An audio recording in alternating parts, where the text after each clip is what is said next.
So we're still looking at compound events. We're going to look at compound events again tomorrow. So Nina is buying a new pet fish. At the pet store, the fish tank has an equal number of two kinds of fish, tetras and guppies. Each kind of fish comes in four different colors: yellow, orange, blue, and silver. There's an equal number of each color of fish in the tank. If Nina scoops out a fish at random, what's the probability she will scoop out a silver tetra? Let's make a probability table. So hopefully you guys already have your probability table and I'm behind. So you have two choices at first, whether you get a tetra or a guppy. And then there are four different colors: yellow, orange, blue, and silver.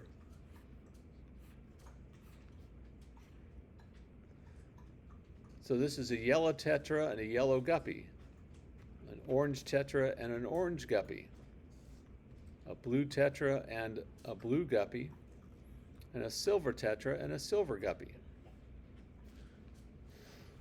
What's the probability that she'll scoop out a silver tetra? Well, there's only one way to do that out of how many possibilities? 8. So the probability of getting a silver tetra is 1 out of 8.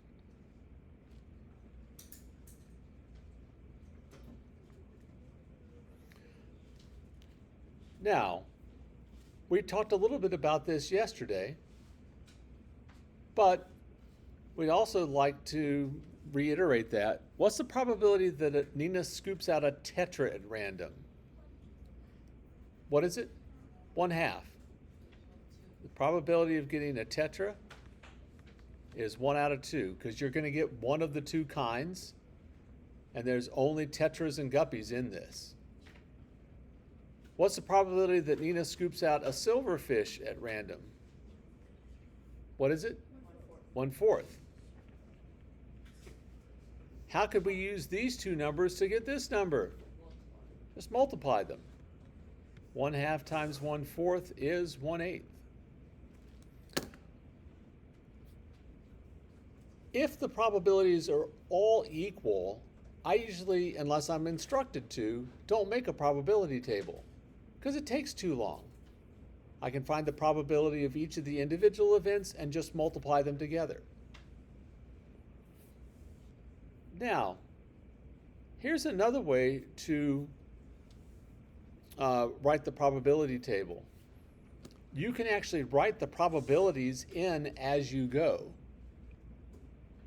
And you're thinking, this is a lot more work, and you're right, but you'll see why it's not a bad idea in just a moment. So please be patient with me. I know that especially for some of you who are bright, you're like, why are we doing all this extra work? Okay? Right? No. I mean, there's a lot of smart people in this room. And so, I don't know. Do you present yourself as the smartest person in the room, or? Pardon? You don't try to? It's just natural? Anyway, you'll see why we would want to do this in another example that we do later. Okay? So again, please, I beg your indulgence on this. So what this is saying is the probability of yellow is 1/4. The probability of orange is 1/4. The probability of a tetra is 1/2. So the probability of a yellow tetra is 1/8. Just multiplying the 1/4 and the 1/2 together. So what were our other colors? Blue and silver. Probability of blue, 1/4. Probability of silver, also 1/4. Those are all equal. So the probability of getting an orange tetra is 1/8. It's 1/4 times 1/2. The probability of getting a blue tetra is 1/8. And the probability of getting a silver tetra is also 1/8.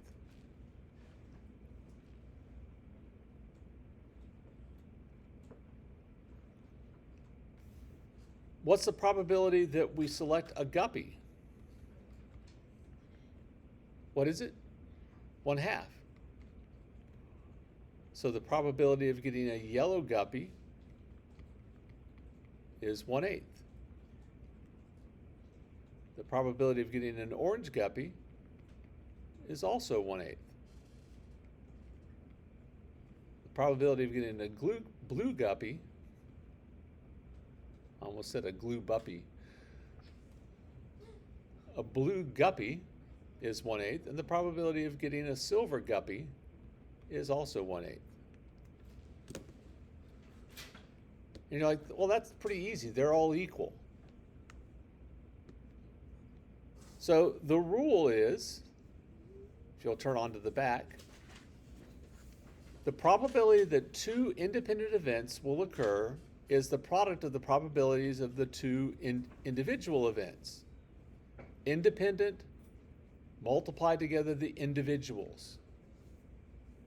So that is the probability of A and B happening, assuming that A and B are independent of each other. Remember we talked about independent events versus dependent events, is the probability of A times the probability of B. This is an important idea. This is the kind of thing where if you have a highlighter or you want to start or whatever, that's a big, God bless you, a big important idea. It has to be compound individual events.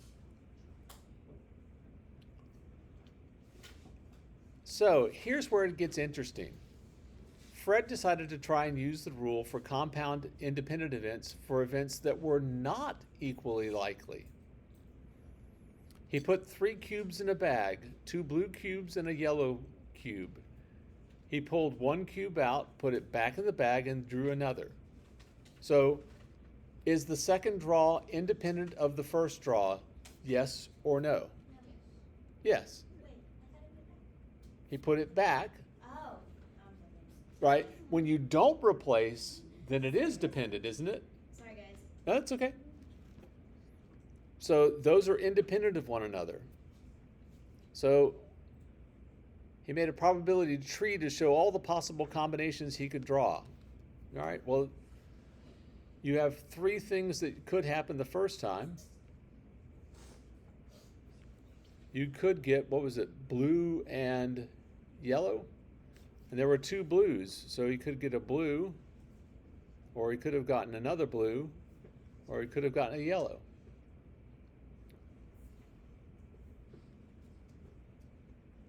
So that's blue or yellow, blue or yellow, blue or yellow.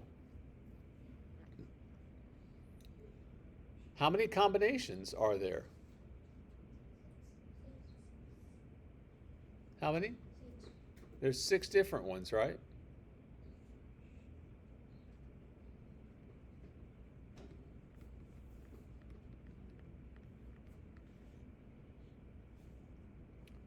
That's not right though, is it? What have I done wrong here? Yeah. There's 2 blues. Yeah, there's 2 blues.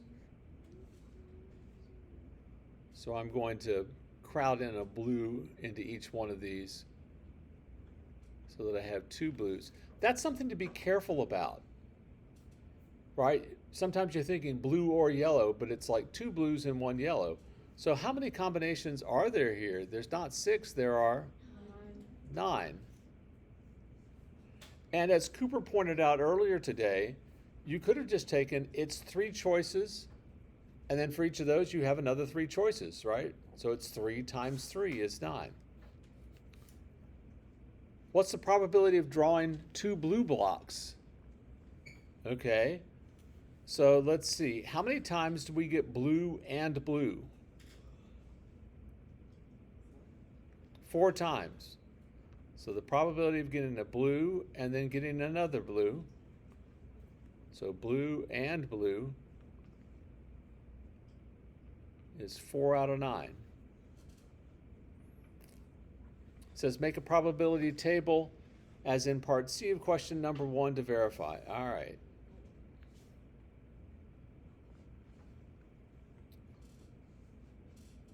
So The probability of getting a blue is what? Just getting a single blue. One pull. 2/3.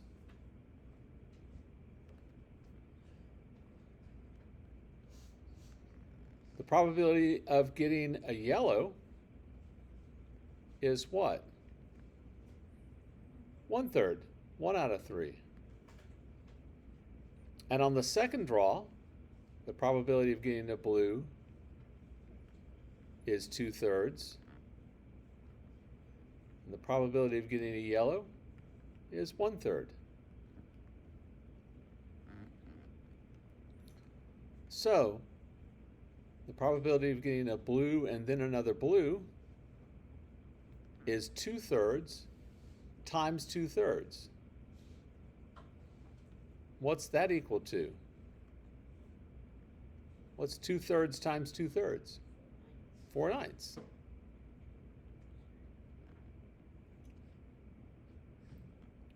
The probability of getting a blue then a yellow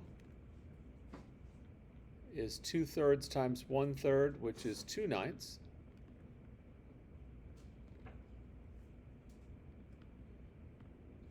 The probability of getting a yellow then a blue should also be 2/9 then. And the probability of getting a yellow then a yellow is 1/3 times 1/3 is 1/9.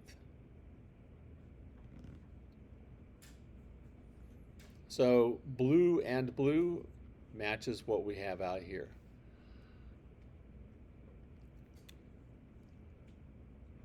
How could we have done this to begin with? Well, the probability of getting blue and blue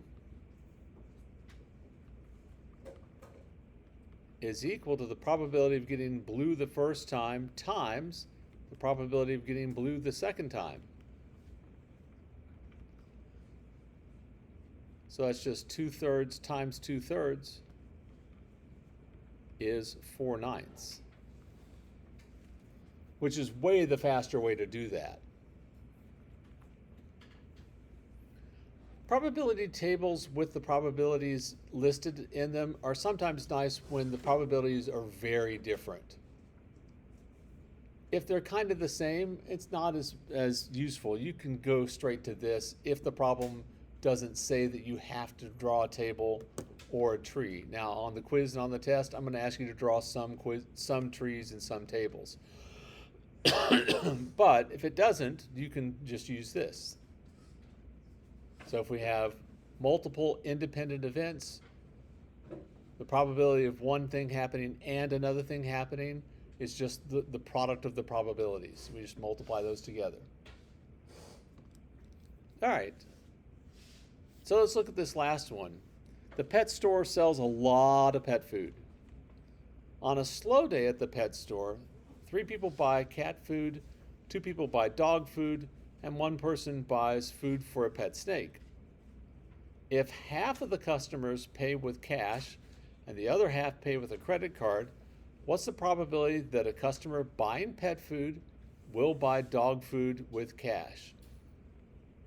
So we want the probability that they're going to get dog food and pay with cash. I'm going to put a $ for cash, because if I put C, it could stand for cat, right, for cat food. So that should be the probability of getting dog food times the probability of paying with cash.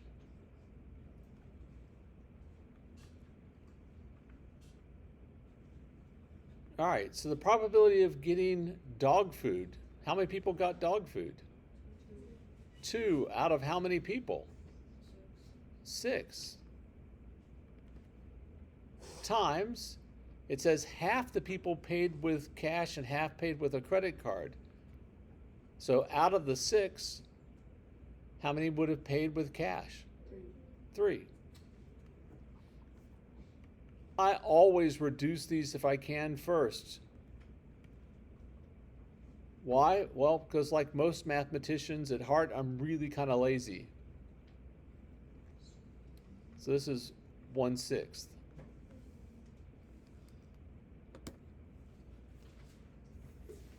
Any questions about that?